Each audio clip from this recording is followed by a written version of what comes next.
They were two of the most powerful talents of a generation, walking parallel paths to greatness. Tupac Shakur, the revolutionary poet with a fire in his soul. The Notorious B.I.G, the master storyteller from Brooklyn with a flow as smooth as silk. They were titans, they were friends, and they were the architects of a sound that would define an entire era.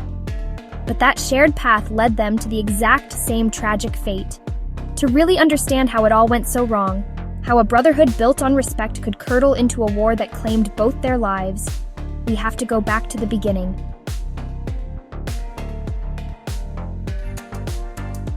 Before they were icons, they were kids from two very different worlds, shaped by their powerful families. Tupac Shakur was born in New York City to parents who were active members of the Black Panther Party. His mother, Afeni Shakur, was a political activist who was acquitted of over 150 charges just a month before he was born. Tupac was raised with a revolutionary spirit, his name itself a tribute to an 18th century Peruvian revolutionary. Meanwhile, Christopher Wallace, the only child of Jamaican immigrant parents, was being raised in Brooklyn by his mother, Valletta, a preschool teacher who often worked two jobs to provide for him. His father left when he was just 2 years old.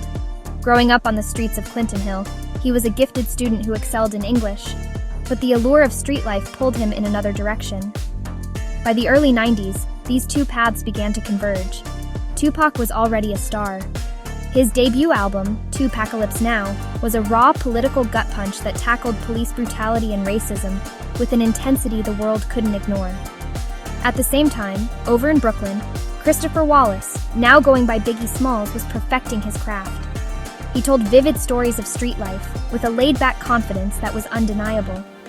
Their worlds finally collided in 1993. Tupac, the established star, met Biggie and was immediately taken with his talent, blasting his first single, Party and Bullshit, on repeat. The date that changed everything was November 30th, 1994. Tupac was in New York and took an offer to record a feature at Quad Recording Studios in Manhattan. As it happened, Biggie and his crew were upstairs in the same building. As Tupac walked into the lobby, he was ambushed by armed men who shot him 5 times and robbed him. He survived, but something inside him shattered. Dragged bleeding into the elevator, his first thought was betrayal. Upstairs were the very people he called friends. While there has never been concrete evidence that Biggie or Puffy knew what was about to happen, Tupac was consumed by suspicion. From his perspective, he was set up.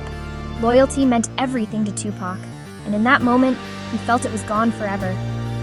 A few months later, while Tupac was in prison on an unrelated sexual abuse charge, Biggie dropped his debut album, Ready to Die. It was a massive success, crowning him the new king of New York. From his cell, Tupac watched the rise of the man he now saw as his enemy. The bitterness festered. Then, a lifeline arrived that would pour gasoline on the fire. Marion Shuge Knight, the CEO of the West Coast's Death Row Records, saw an opportunity. In October 1995, he visited Tupac in prison and offered to post his $1.4 million bail in exchange for a 3-album deal with Death Row. Tupac agreed. He walked out of prison an angrier, more volatile man, now aligned with Bad Boy's biggest rival.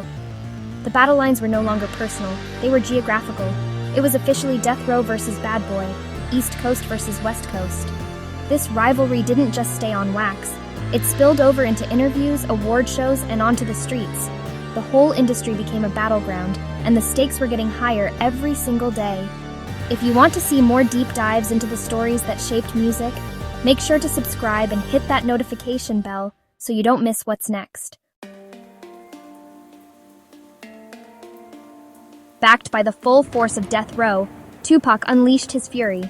He released the double album All Eyes on Me, a commercial monster that cemented his legendary status. But with that success came a level of venom nobody had seen before. He dropped Hit 'Em Up, arguably the most vicious diss track in hip-hop history. It wasn't just a song, it was a declaration of total war. He directly threatened Biggie and Bad Boy and made the shocking claim that he had slept with Biggie's wife, a claim she denied. The feud became a media circus. Every interview was a new soundbite, every public appearance a potential confrontation. The toxicity seeped into the culture, and fans felt they had to pick a side.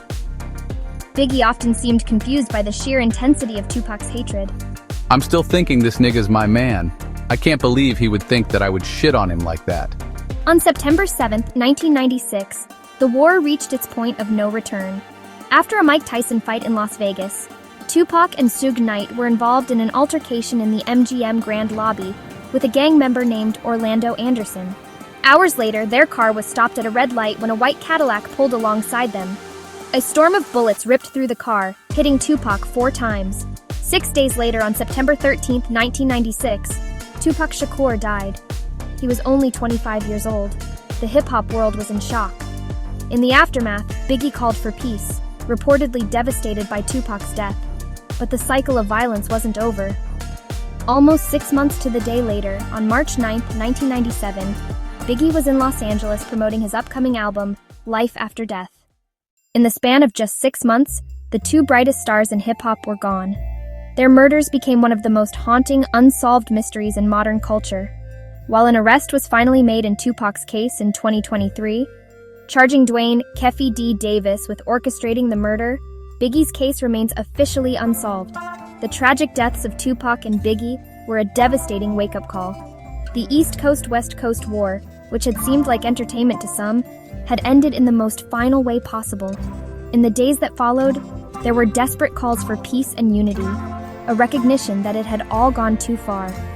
But their story is so much more than a cautionary tale. It's the story of two incredible talents whose legacies completely transcend the conflict that defined their final years.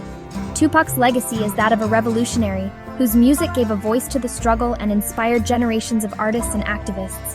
Biggie's legacy is that of a lyrical genius, a master storyteller whose flawless flow reshaped modern rap. They were two legends, bound by a shared passion, a parallel rise to fame, and in the end, a single tragic fate. Their music is eternal, a permanent part of our culture. But their story will always be a heartbreaking reminder of the potential that was lost and the devastating cost of a war where nobody wins. What do you think is the most enduring part of Tupac and Biggie's legacy? Let us know down in the comments. We read every single one. Thanks for watching, and we'll see you in the next one.